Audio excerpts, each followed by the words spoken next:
同款是零检出状况，说是嘉义市的警方伊查一台轿车，这台轿车无去让行路的人啊，他炸落来查，要来开单，结果这个驾驶一看到要用开单，规人煞总掠狂啊，用脚用手啊去拍车，最后啊，佮用伊的头。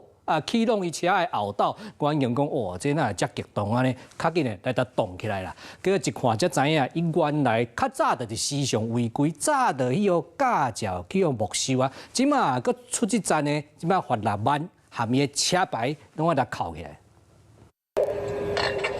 查甫人真激动，用拳头舞对家己的车，佮对远景大细声。匹配叫咧话，完全听袂清楚，伫咧骂啥，而且佮愈来愈失控。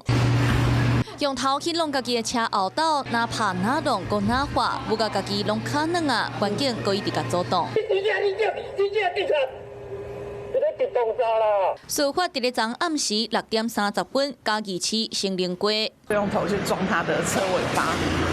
对，撞了应该有2、3下有哦。发现他很像很厉害，铁头功很厉害，因为车子都猫落啊。当时管会警方当咧执行交通客载勤务，发现当时的车辆无让过路人，就来拦车盘查。姚楠听闻相关法则后，突然情绪失控，以手脚拍打自己的车辆，并用头部撞击后车厢。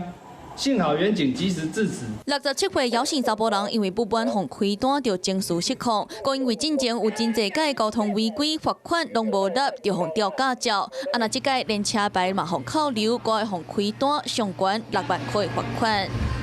Hello， 我是蒋欣梅。想要抢先掌握最及时的新闻资讯吗？赶快订阅、按赞、开启小铃铛，锁定华视新闻 YouTube 频道。